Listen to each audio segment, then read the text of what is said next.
Watauga County Director of Emergency Management Will Holt, Town of Boone Mayor Tim Futrell, Appalachian State University Interim Chancellor Heather Norris. We're supported by our government representatives, state representatives, representatives from Watauga County, the town, University Emergency Management, law enforcement, the Boone Fire Department, local power utilities, the American Red Cross, all of whom are here to help answer questions. We'll begin with Watauga County Director of Emergency Management Will Holt. Hello, good afternoon. So I'm going to read a statement here, and we'll see if we can make it through this. So, thank you for being here today to tell our story and spread the word for Watauga County. This storm exceeded all forecast expectations with total rainfall, river flooding, and in conjunction with tropical storm force winds combined to bring the worst natural disaster in modern history to our county. We are now 5 days into this event, which truly began last Wednesday evening when a stalled cold front brought several inches of rain, strong winds, and even an EF1 tornado to the town of Blowing Rock prior to Helene's landfall. As Helene ripped through the county, the river basins rapidly exceeded their capacity, leading to widespread destruction on their own right. In addition to river flooding, 20 inches of rain fell over a widespread area, bringing devastation to our infrastructure as the mountains simply gave way under the weight of the wind and rain. Words cannot truly capture the magnitude of destruction as Mother Nature took back her mountains, leaving scars of where roads and homes once stood. We deeply grieve the loss of life and livelihood, not just Watauga County, but throughout the high country as our neighbors in Ashe and Avery counties, Southwest Virginia and Eastern Tennessee all come to grips with what is now our new normal for the foreseeable future. The high country will rebound, our folks are resilient, and the stories of self-determination in the face of incredible odds both break our hearts and make them swell with pride. I'll take questions in just a few moments, but I want to briefly outline some of our response efforts. In the initial hours, 911 took over 2,000 calls for help in the first day of the storm and has maintained a high call volume ever since. Just for reference, an average month sees 3,000 calls. For fire and rescue, all departments in Watauga County, along with the North Carolina Marine Patrol and Manchester, New Hampshire Swiftwater teams engaged in rescues throughout our region. Access, in addition to these departments, crews from North Carolina Forestry, SDR, which is the county and town's debris contractor, North Carolina DOT, and many volunteers have worked to clear the miles and miles of tree debris, landslides, and sinkholes. At time of report, there are still over 200 roads closed in the area, with some of those roads simply not existing anymore. Most areas of the county have been accessed at least by UTV, but we do have areas where teams are still working to hike in on foot, and tomorrow we will have teams starting on horseback. Fatalities. Unfortunately, we do have 2 confirmed fatalities due to landslides, with numerous others injured from direct impacts from the storm or in cleanup operations since. We still have over 11,000 outages on Blue Ridge Energy System, which is a huge improvement over peak outages, which reached over 90% of all customers at the worst point in the storm. For our humanitarian efforts, we have several dozen people sheltered at the Holmes Convocation Center, along with an unknown number of individuals and families sheltered with their neighbors, families, and friends.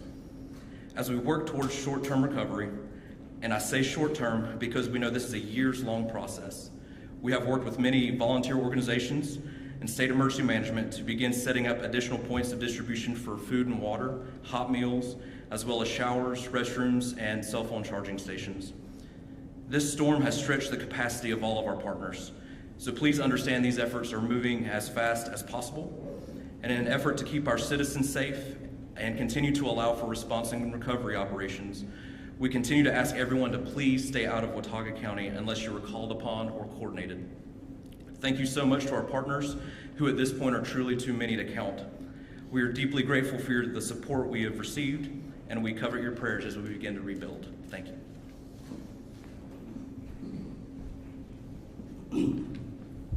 I'm Tim Futrell, the Mayor of Boone.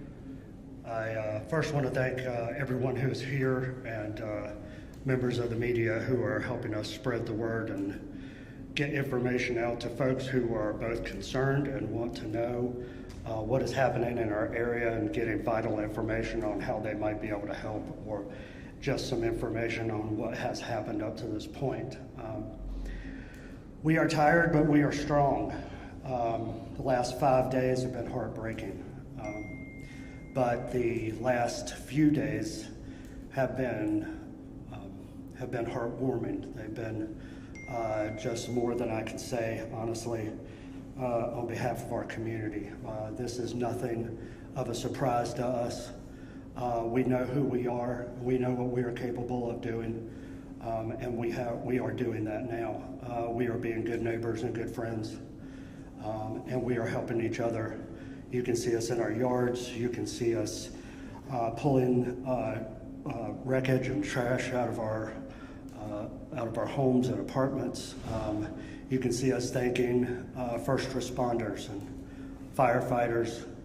Those are just who are Red Cross members who might be handing out bottles of water.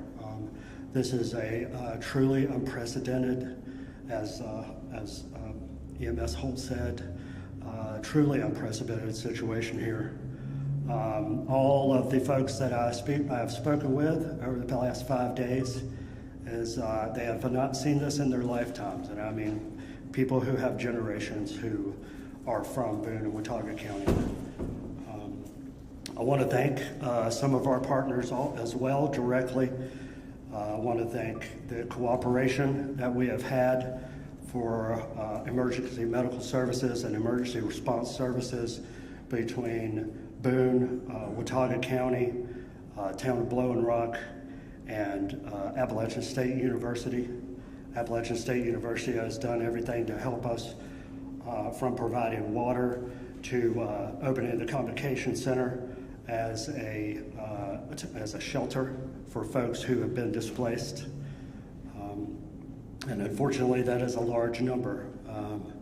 We did not expect this, and we really did not have a good idea about what would be happening until later on Thursday and into Friday is when we were really starting to see that this was not in fact going to go west as we had hoped it would happen. With all of these things that have happened over the past few days and all of the things that we've seen and heard, I still want to say that we are truly blessed and fortunate. So many others around us are still in great pain, they are displaced, they are hurting, and we are doing what we can to work with our partners in the area to help those as well. I also want to thank members of the General Assembly. Representative Ray Pickett has been integral in getting supplies up here, bottles of water, different supplies, cleaning supplies, non-perishable items. He has also helped us with logistics as far as staging and part of the distribution process. We've been able to work together with our partners with the Watauga school system in conjunction with Watauga County in order to help set up different distribution stations and areas so that people here in Boone and in the surrounding areas as well can go and get supplies and get things that they may need, some vital materials that they may be missing now. Also want to thank members of the state, as Governor Roy Cooper's office, Attorney General Stein's office. They have all been in touch to let us know they are here for us and they support us. And we have also been in communication with members of the Office of the White House. They are here for us as well. And recently we've been able to be in contact with our representative for FEMA, who is in the area and keeping in contact with us to let us know that we are supported in whatever we may need. The Boone Area Chamber of Commerce has been a vital resource to us as well as far as helping with the logistics of volunteerism, supplies, water distribution, things of that nature, helping us stay in contact with our small businesses and our local businesses who are vital to our local economy. They are hurting as well, but they continue to give to their community. And we thank them so much for their sacrifice and what they are able to do in this just tragic time for all of us. I also want to just say a few words to some of the nonprofits and some of the other organizations that we have as well. Samaritan's Purse has been just quickly engaged and on the scene for us. They are helping folks who are displaced as well, or who might need vital assistance with repair or cleaning of their homes. And of course, the Red Cross has been vital in assistance with helping us as far as the Convocation Center and assisting Appalachian State and all of the vital services that they've been providing to us as well. I want to say that the town of Boone's boil water advisory was able to be lifted yesterday. We're very happy to be able to say that. That was contingent on some issues that we were having at the water plant. Those issues have been resolved. We are able to pump water to pressure, and we have run the necessary tests to ensure that our water is safe. We are still aware that we have many areas, and we have at least a handful of areas in Boone here that are still in need of vital resources. They are still in need of contact water, electricity, sewer, and we have not forgotten them. We know what your situation is. We are working with you. We have been in contact with you. You are helping us spread the word around in your community, and we're doing everything we can to repair and restore those vital services to you as well. And we ask you to continue to reach out as you can, mostly through cell service, which thankfully again to Representative Pickett for helping us get those restored. We had, I believe, 3 cell towers restored yesterday, and that was just an amazing thing for us in our community to be able to help those who were in need of contact.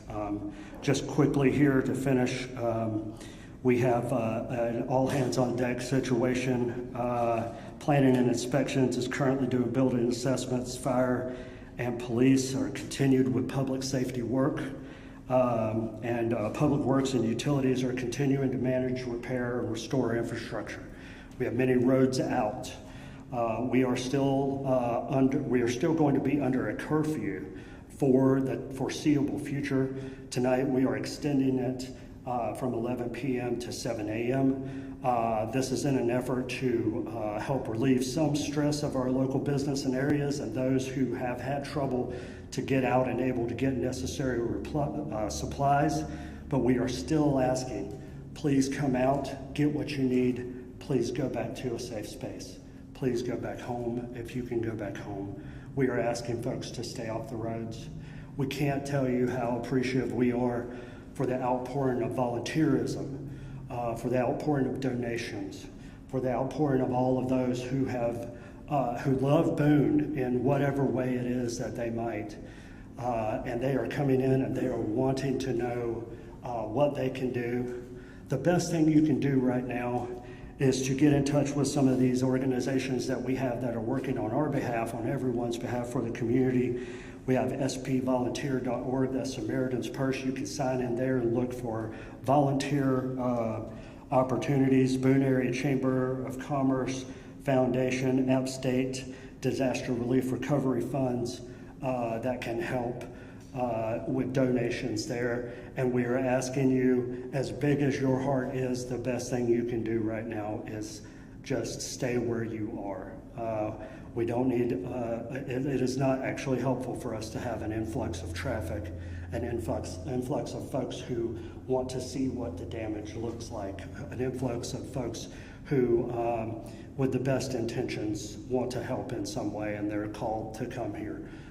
But please help in your own way where you are for now, and we will find opportunities for you in the near future. Again, proud of our local business communities, neighbors helping neighbors. The Boone community, we are good neighbors and friends. We all know each other. We all help each other. That's what we do. And I'll just finish with this. Some of the things I've seen and some of the things I've heard in the past 5 days, I would not wish on anyone. But I want you to know that our community is strong and we will find a way to come back. We can't see it right now, but we will come back stronger, and I promise you that. So thank you all for all you're doing. Thank you all for all these people here. I cannot thank them enough. And thank you to our community for continuing to be who we are. So thank you.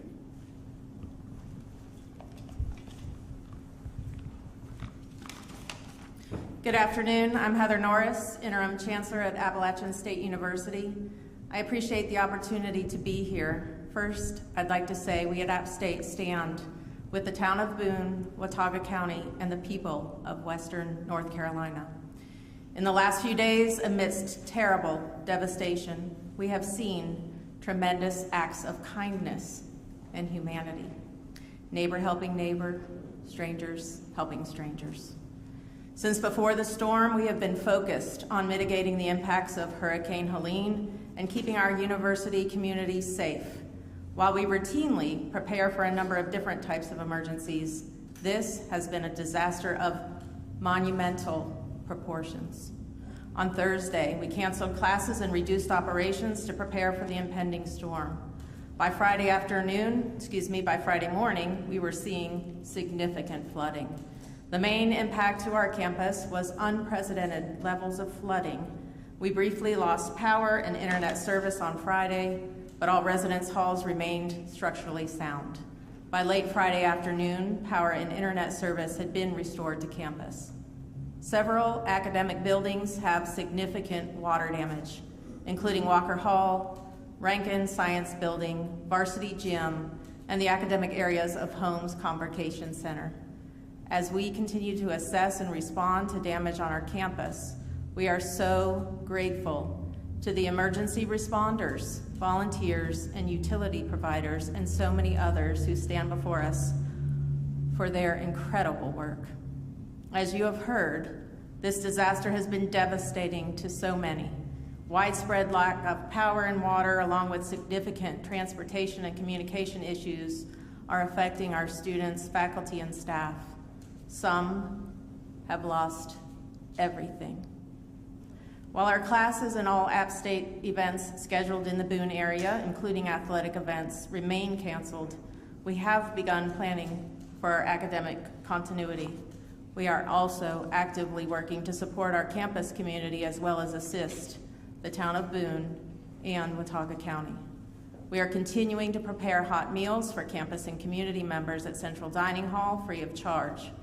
Since Friday, we have served more than 40,000 meals to anyone who needs them. Wi-Fi is available for the public in Stadium Parking Deck, College Street Parking Deck, Clemens Student Union, and Central Dining Hall, as well as on Sanford Mall.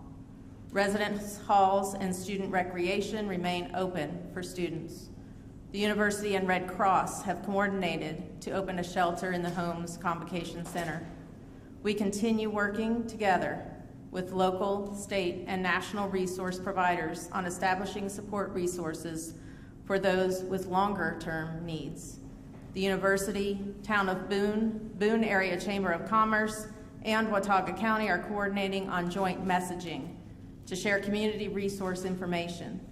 Thank you to everyone who is helping share this information with people who have limited or no communications connectivity.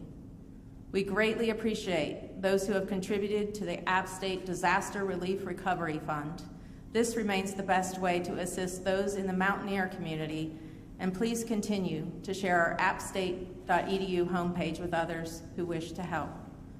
We remain so very grateful to everyone who has been able to do whatever they can to take care of their families, their loved ones, their neighbors, and even strangers they don't know. Every effort makes a difference. Thank you.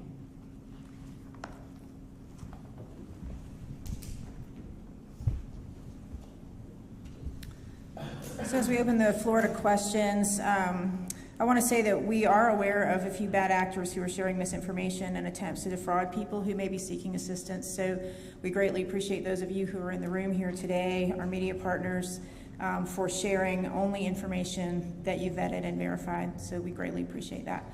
So we'll open the floor for questions now. Moss?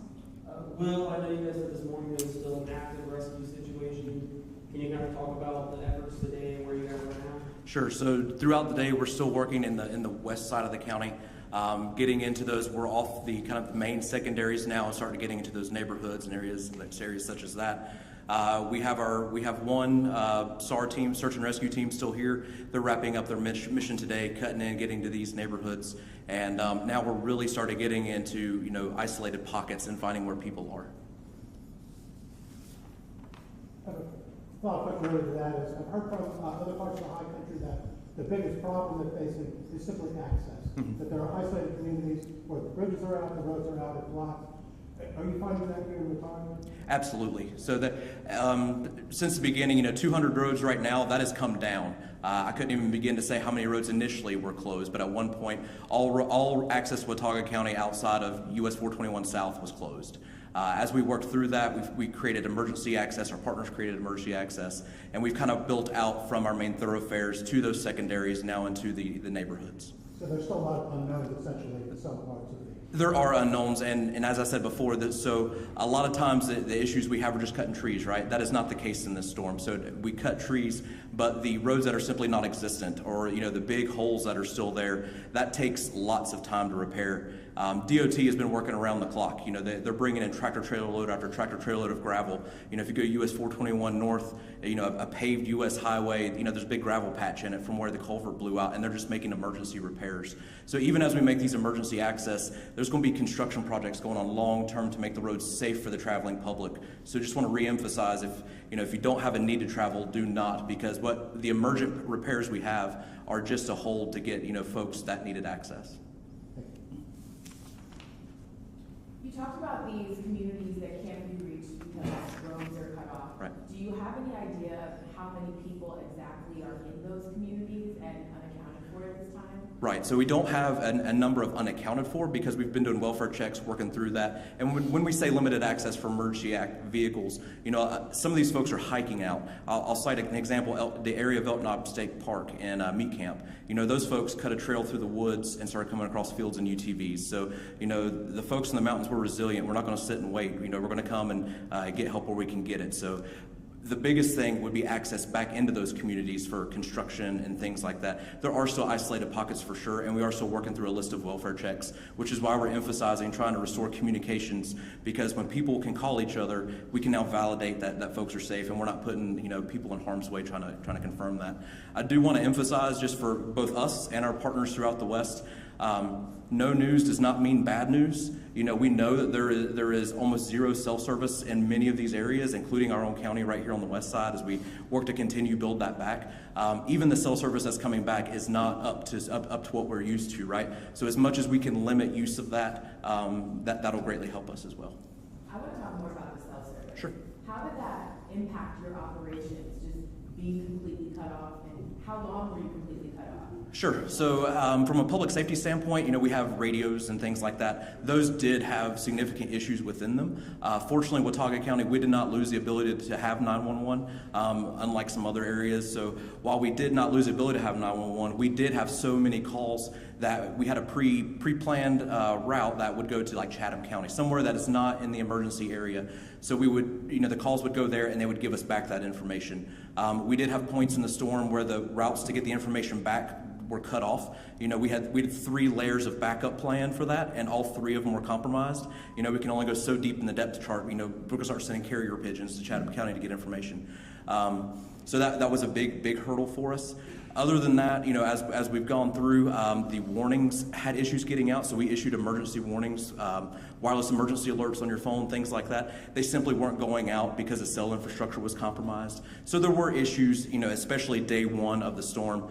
Since we've moved on through that, the biggest issue's been with the welfare checks and getting communication, and then also for our responder community to be able to talk back to us and tell us what needs there are out in these rural areas. So we've relied heavily on the North Carolina Viper radio system and our own radio network locally, and fortunately we have excellent radio technicians that they've worked to keep that system as reliable as possible. For folks who can get into town, what does access to healthcare look right now? Are the medical centers in town in full operation? Are there people being sent out of the county in emergency Sure. situations? Sure. So I haven't spoke with UNC Appalachian today as far as what their plan is for opening clinics and things like that. As of right now, they're all closed to outpatient services and kind of those elective procedures. The hospital is fully functional. We are still kind of operating under kind of an emergency situation, so we're capacity is kind of taxed at points, but they're holding their own. They're supporting their sister hospitals around the region. Cannon over in Avery has been definitely hard hit, so supporting that. Samaritan's Purse has set up an oxygen, I don't remember what they're calling, oxygen generating site in front of the hospital. One of our biggest issues is our oxygen dependent patients. When you lose power, you lose your ability to have oxygen concentration at home. So they have the ability to go and sit in that tent at Samaritan's Purse, and have oxygen while they're there. Our partners at Boone Drug have set up a service to where they are able to get oxygen cylinders out. I know a big concern has been returning your empties. So the cylinders have the capacity to be filled, and when they're going out, but we need need to get those cylinders back in to refill them. But that process is working well so far. The high country, is very connected, actually driven, hit very hard, and there's some access points in parts of the county that you get, you're all of a sudden patch, all of a sudden in Avery. Right. How have you guys been working with those counties, kind of, for some of those harder hit areas? Absolutely. So North Carolina 88, that connects kind of West Jefferson back through to Trade, severely compromised in areas. So there has been some access through US 421 North back to 67 and 88, back that direction through Watauga County. The towns of Beech Mountain and Seven Devils are obviously they share Avery County and Watauga County. We've been working very closely with both of those, especially Beech Mountain. That's been for days they were completely isolated, no roadway access, no infrastructure access whatsoever. So as messages began to creep out from that town, we were able to respond to that. So I've told everyone the New and the Watauga River basins, they may have their headwaters in Watauga County, but they don't respect geopolitical lines. So wherever we can help our neighbors and help our own, we're going to do it. Yes, so y'all talked a little bit about some of the correspondence y'all had with different state and federal agencies. Given the nature of this disaster, what are some of the resources y'all can start to expect to receive from some of those, higher levels of government? Absolutely. So what we deal with locally is we work with North Carolina Emergency Management, the Regional Coordination Center, which is in the Western Branch in Conover, and they have been in contact, multiple times a day, hourly in some cases during the height of the storm, wherever we could, when communications facilitated that. So whenever we work around and bring in these swiftwater teams and we bring in all these extra assets, that is routed through them as far as that goes. We activated the Emergency Management Assistance Compact. So that is basically, we have mutual aid county to county. That allows us to bring mutual aid from around the nation. So that brought us the New Hampshire team and things of that nature. That's all done through North Carolina Emergency Management. Working commodities, food, water shipments, all of that stuff is done through our state partners, as well as, the volunteers that, activate to bring those sorts of things. So we have time for one more question. Let's do the back. So the biggest question that we received is, how do we help? And Right. this is coming from off of the mountain. So we have folks asking us anywhere from, can I bring a truckload of stuff? Right. Can I bring a tractor trailer load of stuff? Right. Can I bring 9 tractor trailer loads of Right. things up to you? Where do we tell them to bring these things to? And then what is the plan to further distribute that throughout these hard to reach areas? Sure. So I'm going to start with how we're going to distribute it out, and then I'll defer to David Jackson on how we're going to, manage donations and things of that nature and all that stuff. So first, in terms of distributing it out to our area, we have what's called a central receiving distribution point. So that's where all of our commodities, water, food come to. That's where the donations come to.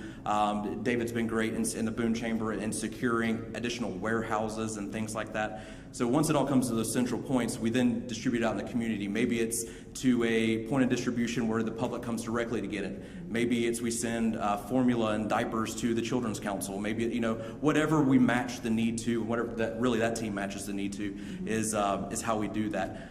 I will say, as I said before, uncoordinated donations are incredibly harmful. I've worked lots and lots of disasters, and you come back years later and there's still stuff that's sitting there from the last time there was a disaster. I also ask that do not use this as an opportunity to give us everything you couldn't sell at your yard sale. That is, I say that tongue in cheek, but it happens. So those are kind of my plugs for donations, and I'll see if David has anything else. Yeah, sure. So the public outpouring has been tremendous. A lot of folks that were connected to Appalachian State back years ago have found ways to reconnect with their community. We are taking that central receiving at the Summit Pickleball, which is in the industrial park. That's 278 Industrial Park Drive. They can take shipping donations as well as tractor trailer access. The good thing is that's in the industrial park, so that infrastructure has been able to be maintained. All of that supply, anything from water, non-perishable foods, some of the needs for children, all of those needs centrally taken to that facility, dropped there, and then we've got a network that, as Will mentioned, are distributing those to some of the other areas throughout the community. So that's everything from pickup trucks full of stuff to semi-trailers full of stuff. If you are interested in coming here, we do ask for some advance notice, and you can contact the Boone Area Chamber of Commerce for that. info@boonechamber.com is the easiest way to get that to us, or our phone number is actually functional now, and that's 828-264-2225. We can then coordinate understanding when those deliveries are going to arrive, and then can make sure that the flow of that traffic is being maintained. Okay, so we have one more about damage in Boone, and then we'll do one more right here. Okay? So I know you guys have kind of potentially started to assess the damage in Boone. I just wanted to kind of see what that looks like and what you guys are finding. We're finally starting to be able to exit the emergency response phase and into some of the assessment and recovery phase. So we don't yet have any type of timeline really on it. It will be days and possibly weeks to come before we find exactly what the full extent of damage is here in Boone. I'm going to ask Jimmy Isaacs, our chief, if he'll come up and elaborate on this a little bit more for us. They started, I've lost track of days, they all run together now. They started a couple of days to do evaluating structures for structural damage that would be hazardous to people to live in. I think as of date, they've condemned over 111 structures that had significant damage, whether it be from flooding or structural damage in one. They've removed power from a lot of buildings. They have had a couple of buildings that have made some emergency repairs and got power back, but that process is going to be ongoing. There's a lot of area to cover, a lot of places just to be repetitious of. I think one thing that's important to mention when we talk about this aspect of it, you know, with some looting taking place in other places, people are going to be on high alert for that. Just look, the people doing that damage assessment, or in the coming days when they're doing damage assessment everywhere for FEMA, we need to be aware that those people will be marked appropriately, so you will know what's going on there. This goes with damage, and I know it's very early, but can you estimate a dollar amount for the damage? So I think we're a while away from that. So the damage assessment process, basically we'll take tax records, appraisal records. We have teams out that are, you know, we were hit a little harder in some areas, so our damage assessment really only started today. And they're getting out there and they're assessing quality of the structures. So, you know, FEMA has a tiered process for evaluating that. And so they'll come back, they'll apply that to the tax records, and we'll get a dollar estimate based on that. And remember, property damage is only a piece of total loss. So we have lost wages, we have lost commerce, we have all of these things that'll come in. So total dollar amount of the disaster is going to be very, very significant. I'd hesitate to even, you know, spitball a number as far as that goes. But hopefully in the coming, you know, weeks, we'll be able to begin to get our heads wrapped around that. Thank you all for being here today. We appreciate our media partners very much and appreciate the incredible work of this group that's here with us today. So we'll end now. Thank you.